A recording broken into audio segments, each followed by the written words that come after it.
नमस्कार दोस्तों। अक्सर हम लोग कुछ शख्सियतों के बारे में और कुछ मुद्दों के बारे में आपस में जानकारी बांटते आए हैं। जब शख्सियतों की बात होती है तो उस वक्त हम सिर्फ हार्ड मास के पुतलों की बात करते हैं और उनका जन्म की तारीख देते हैं, और कई बार जो ईश्वर को प्यारे हो चुके हैं उनकी निधन की तारीख भी कोट कर देते हैं। लेकिन कुछ एक विषय ऐसे होते हैं मित्रों, जो हार्ड मास का पुतला ना होते हुए भी शख्सियत की शक्ल ले लेते हैं। और आज मैं जिस ऐसी शख्सियत के जन्मदिन की बात कर रहा हूँ, वो शख्सियत हार्ड मास का पुतला नहीं बल्कि जीता जागता एक शहर है, और शहर चंडीगढ़। आज चंडीगढ़ का जन्मदिन है मित्रों। आज के दिन 1953 में, आज के दिन यानी आप 7 अक्टूबर की तारीख मैं आपको फिर दोहरा रहा हूँ इसलिए कि आपके जहन में रहे कि 7 अक्टूबर के दिन 1953 में शाम के ठीक 4 बजे, समय के पाबंद थे राष्ट्रपति उस समय के, हमारे प्रथम राष्ट्रपति देश के डॉक्टर राजेंद्र प्रसाद, उन्होंने इस शहर का उद्घाटन किया था। और सपना किसका था इसके बारे में अलग अलग दृष्टिकोण, नज़रिए हैं, लेकिन मूल रूप से उसका श्रेय दिया जाता है प्रथम प्रधानमंत्री जवाहरलाल नेहरू को कि ये ख्वाब उन्होंने बुना था। और ख्वाब क्यों बुना था, इसकी ज़रूरत क्यों महसूस हुई? ज़रूरत सीधी सी बात थी कि लाहौर का कोई मुकाबला नहीं था। पंजाब, संयुक्त पंजाब, जिसमें पाकिस्तानी पंजाब, भारतीय पंजाब, आज का हरियाणा, हिमाचल, सब कुछ बीच में शामिल था। तो वो जो पंजाब था, लाहौर को उसकी रूह माना जाता था। और जब लाहौर से उजड़ना पड़ गया तो जल्दी जल्दी में हमारे भारतीय पंजाब के पास कोई ऐसा स्थान नहीं था जिसे वो अपनी राजधानी कह सके, अपनी कैपिटल कह सके, जिसमें वो हर शहर की, मैं मानता हूँ कि जैसे आप ये मानते हैं ना कि हर शहर की भी एक देवता होता है, हर गांव का एक देवता होता है, इसी तरह से लाहौर की जो रूहानी जो एक तरंगें थी वो पूरे के पूरे पंजाबियों के जहन में भीतर तक रची बसी हुई थी। और उन तरंगों से जब अलग होना पड़ा तो तकलीफ़ दे वो लम्हा था। आप अंदाज़ा लगाइए मित्रों, भाग दौड़ थी उस वक्त कि सामान उठाओ, फाइलें उठाओ, और उसके बाद फाइलों को ट्रकों में लाद के पहले उस डेस्टिनेशन पे ले जाओ जो सुरक्षित हो। और सुरक्षित ये समझा गया कि सबसे ज़्यादा जो सुरक्षित है वो शिमला है। और जो पंजाब, भारतीय पंजाब था, उसकी राजधानी के अधिकांश दफ्तर या शिमला चले गए या कुछ एक दफ्तर पटियाला में रह गए। लेकिन उस वक्त भारतीय पंजाब के पल्ले अपना कहने को कुछ नहीं था। और तब ये ख्वाब बुना गया कि एक ऐसा शहर, अब लाहौर के बारे में तो ये कहा जाता था कि जिस लाहौर ने देखा वो जम्या ही नहीं, वो पैदा ही नहीं हुआ जिसने लाहौर नहीं देखा। और उसका विकल्प तलाश करना, उसका विकल्प नेचुरली बदलते हुए वक्त के साथ बिल्कुल नए स्वरूप में सामने आए और उतना ही रच बस जाए जहन में, लोगों की आत्मा में, लोगों की रूह में। ऐसी एक जिंदा शहर को तराशना और उसका निर्माण करना कितना एक टीडियस काम था, कितना टेढ़ा काम था। और वो काम 1949 में पहली बार शुरू हुआ था। 1949 में अल्बर्ट मायर को सबसे पहले नक्शे बनाने का जिम्मा सौंपा गया था। अल्बर्ट मायर का एक साथी भी था, लेकिन हुआ ये कि उसके साथी की एक विमान दुर्घटना में या किसी दुर्घटना में उनकी मृत्यु हो गई। और उसके बाद मायर का दिल भी उचाट सा हो गया। उसने भी महसूस किया कि मैं जिस चीज़ को एक शक्ल देना चाहता हूँ, मैंने वो शक्ल, वो आकार जो है, वो सारा का सारा अपने साथी के साथ मिलकर बुना था, वो नहीं रहा। तो आधी चीज़ें उसके जहन में थी, आधी मेरे जहन में थी, तो मैं इस काम को शायद पूरा ना कर पाऊँ। तो उसने काम को लगभग छोड़ दिया। और उस वक्त बीच में कार्बूजिए को लाया गया। ली कार्बूजिए एक ऐसा शख्स जिसे आज हम बड़े दावे के साथ, बड़े विश्वास के साथ इस जिंदा शहर का फादर कह सकते हैं कि वो मूल रूप से जो नेहरू का सपना था, प्रथम प्रधानमंत्री का सपना था, हर पंजाबी का सपना था, भारतीय पंजाब के हर निवासी का सपना था, उस सपने को बिल्कुल मूर्त रूप देने के लिए, उसको एक शख्सियत का जामा पहनाने के लिए जिस शख्स को चुना गया वो ली कार्बूजिए। और ली कार्बूजिए ने जो कर दिखाया वो पूरे विश्व में आज चर्चा का विषय बना हुआ है निरंतर, तब से लेकर अब तक। और ये माना जाता है कि हालांकि शहर तो उसके बाद भी नवनिर्माण बहुत जगह हुए, नए नए शहर बसे, नवी मुंबई भी बस गया, नई दिल्ली बस गया, और बहुत सारे ऐसे दीगर शहर भी बसे जहाँ एक न्यू शब्द साथ में ऐड कर दिया गया। और फरीदाबाद था तो उसमें वहाँ भी न्यू टाउनशिप के नाम से हर चीज़, हर जगह का नयापन जो है वो लाने का प्रयास किया गया। लेकिन जो मूल परिकल्पना जहन में की गई थी वो मूर्त रूप में चंडीगढ़ के रूप में सामने आई। और मैंने आपको आज उसी शहर का जन्मदिन है तो याद करने को मन करता है मित्रों। दो तीन ख़ास जो खासियतें हैं उनका जिक्र मैं करके, आज स्थिति यह है कि चंडीगढ़ किसका है ये किसी को पता नहीं है। ये चंडीगढ़ चंडीगढ़ियों का है इस वक्त ये है। और चंडीगढ़ियों का इसलिए कहा जाता है कि कुछ अर्सा पहले मुझे याद है कि पहली बार मैं यहाँ पर 64 में यहाँ पर आया था। 64 से पहले भी एक दो चक्कर लगे थे, लेकिन 64 में जब आया था तब इसके बाबुओं का शहर कहा जाता था। ये बाबुओं का शहर है। तब यह है कि सिर्फ यहाँ क्लरिकल स्टाफ और सरकारी कारिंदे बसते थे। तब ये मुख्य जो बस स्टैंड था, आप हैरान होंगे कि एक नई जो एक शख्सियत उभर रही है एक शहर के रूप में। उसका जो बस स्टैंड था वो यहाँ के 27 सेक्टर में एक नगला गांव होता था, तो नगला गांव का जो मेन चौराहा था वो बस स्टैंड था, उसको बोलते थे नगला बस स्टैंड। और चंडीगढ़ आना हो तो नगला बस स्टैंड पर ही बसें उतारती थी और वहीं किसी मैदान में बसें खड़ी हो जाती थी। बिल्कुल एक कस्बाई माहौल, जैसे एक गांव में माहौल होता है, कस्बे में माहौल होता है, छोटा सा कस्बा। और उस वक्त मुझे याद है कि उन दिनों मुझे एक फ़ीचर लिखना पड़ा था।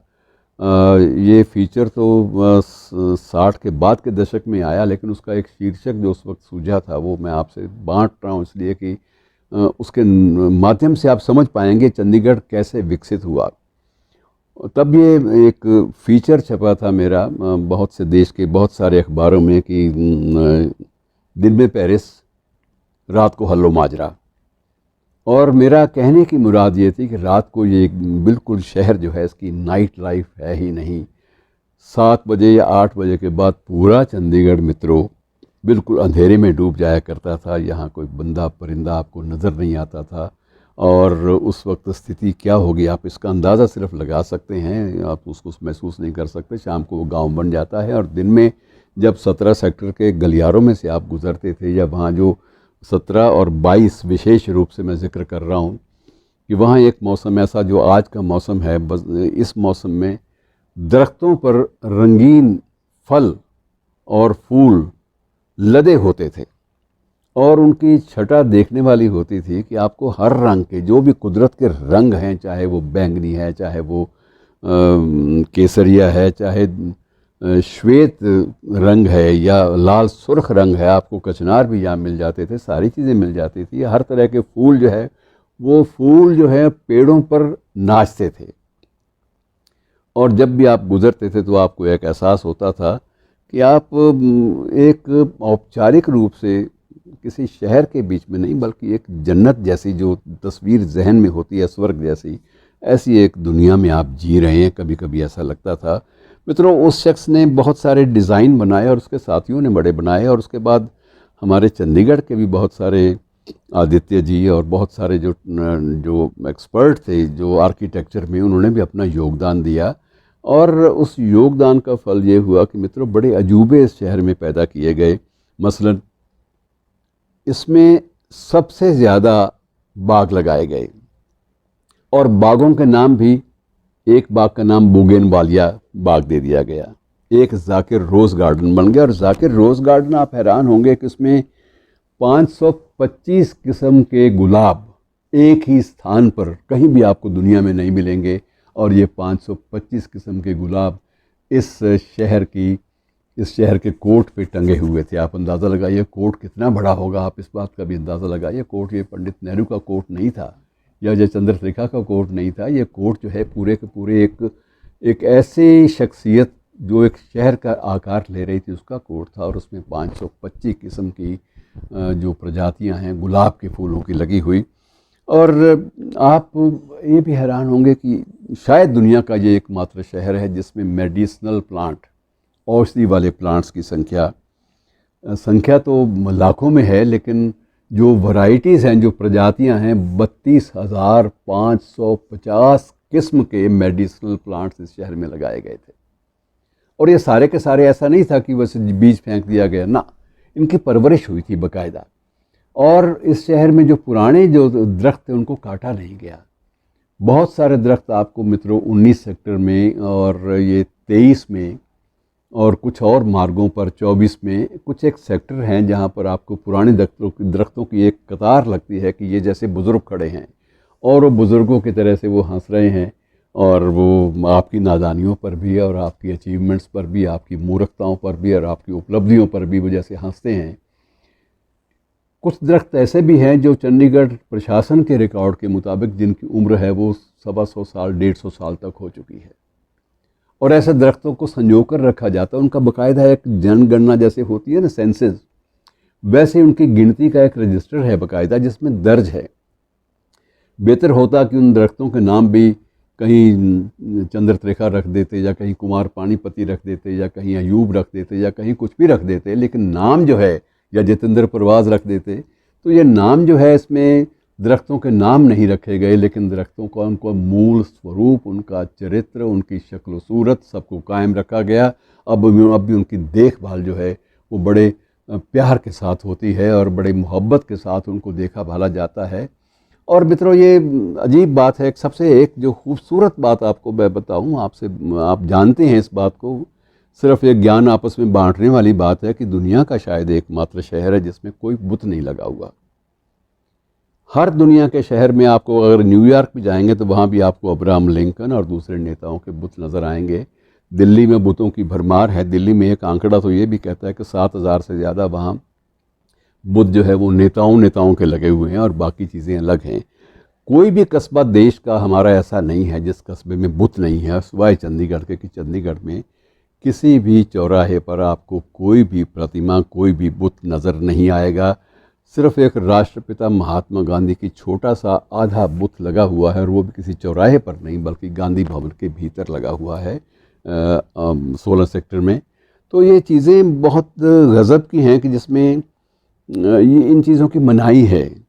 अगर कोई धर्म स्थल हैं, धार्मिक स्थल हैं, तो एक विशेष रूप से उनको कतार दे दी गई कि यहाँ अपना आप भजन कीर्तन भी करिए और यहाँ जो भी करना हो करिए। गौशालों के लिए अलग व्यवस्था है, पेड़ों की अलग व्यवस्था है। और इस तरह से ये शहर जो है मित्रों, जिसकी बुनियाद ये कहा यह जाता है कि ये हड़प्पा और मोहनजोदड़ो की सभ्यता के आसपास की है, सिंधु घाटी की सभ्यता कुछ ये अंश भी मिलते हैं। और ये शिवालिक पहाड़ की तलहटी में बसा हुआ है। एक तरफ पहाड़ियाँ ही पहाड़ियाँ हैं और बाकी तीनों तरफ खुले हाथ हैं, और हाथ ही इस शहर का प्रतीक चिन्ह है। उसका एक स्मारक बना हुआ उस हाथ का। कुछ लोग कहते हैं कि ये कार्बुजिए ने अपना हाथ जो था पहले वो कागज़ पे उसका ठप्पा दिया, और उस हाथ को पूरी तरह से उसने एक प्रतीक चिन्ह के रूप में उभारा। इस शहर का अपना वृक्ष है, अपना जो प्रतीक है, वृक्ष वो भी है, प्रतीक पक्षी भी है, परिंदा भी है। और सबसे बड़ी बात यह है कि दुनिया के अधिकांश देशों से, इनमें साइबेरिया जैसे दूर दराज के लोग हैं, दूर दराज के देश हैं, शहर हैं, उन इलाकों से भी वहाँ जो परिंदे हैं वो एक ख़ास मौसम में यहाँ पर उस इलाके से उड़ के यहाँ चंडीगढ़ में आते हैं। और जब वो आते हैं तो मित्रों उनका स्वागत जो है वो एक ऐसे मेहमानों की तरह से होता है जैसे कोई बहुत बड़े राजकीय अतिथि के रूप में हमारे सामने आए, स्टेट गेस्ट के रूप में। और बच्चे वहाँ सुखना लेक के किनारे पर खड़े होकर उन परिंदों का स्वागत करते हैं, उनकी प्रशंसा में गीत गाते हैं। तो कितना कुछ है इस शहर में, कितना कुछ इस शहर के करेक्टर ने समेटा हुआ है। संस्कृति यहाँ पर विलक्षण रही है, कल्चर यहाँ पर विलक्षण रही है। पंजाब यूनिवर्सिटी पहले सिर्फ लाहौर में थी, वो यूँ कहते हैं उसको यहाँ से उठा के यहाँ ले जाया गया, ऐसा लगता है। पंजाब यूनिवर्सिटी का कैंपस आप घुसेंगे तो लगता है कि ज्ञान जो है चारों तरफ बिखरा पड़ा है और बिल्कुल नए नए प्रतीकों के रूप में सामने आता है। इंडस्ट्री ऐसा नहीं है कि प्रदूषण फैलाने वाली या इंडस्ट्री की इजाज़त नहीं है, इंडस्ट्रियल एरिया ज़रूर है, लेकिन वो सीमित रखा गया उसको। तो बहुत सारी खूबियाँ हैं, जितनी भी बयान करते जाएंगे उतना ज़्यादा वक्त कम पड़ता जाएगा। सिर्फ एक बात ज़रूर जिक्र करना चाहूँगा कि शुरुआती दौर में विकास का श्रेय कार्बुजिए के साथ साथ एक शख्स को, एक प्रशासनिक शख्स को भी जाता है, वो MS रंधावा। रंधावा ने इस बात का ख्याल रखा था कि ये शहर कहीं संस्कृति की दृष्टि से और कला की दृष्टि से पिछड़ ना जाए, सिर्फ ये कंक्रीट की इमारतों का जंगल ना बनकर रह जाए। इसलिए यहाँ पर कला भवन, टैगोर थिएटर और बहुत सारे अन्य ऐसे संस्थान बनाए जो पूरी तरह से समर्पित कला और संस्कृति के बारे में है। और आज भी कोरोना या इससे पहले की महामारियों के माहौल के बावजूद भी, किसी भी विकट स्थिति में भी इस शहर में कभी भी कला और संस्कृति जो है वो ठप नहीं हुई। ये बात अलग है कि अब शक्ल जो है वो ई प्लेस ने ले ली है, ई लफ्ज़ जो है हमारी ज़िंदगी का हिस्सा बन गया है। ये अस्थाई रूप से हुआ है, लेकिन यहाँ इस शहर के चेहरे पर कभी शिकन आपको दिखाई दे, ऐसा वक्त नहीं आया। तो इस शख्सियत, इस शहर नुमा शख्सियत या शख्सियत नुमा शहर का आज जन्मदिन है मित्रों। तो चंडीगढ़, आपको हार्दिक जन्मदिन की बधाई। और चंडीगढ़ वासियों, आपके लिए भी ये दिन बड़ा याद करने वाला, मेमोरेबल, स्मरणीय और एक याद करने वाला दिन है। शुक्रिया दोस्तों, आज इतना ही।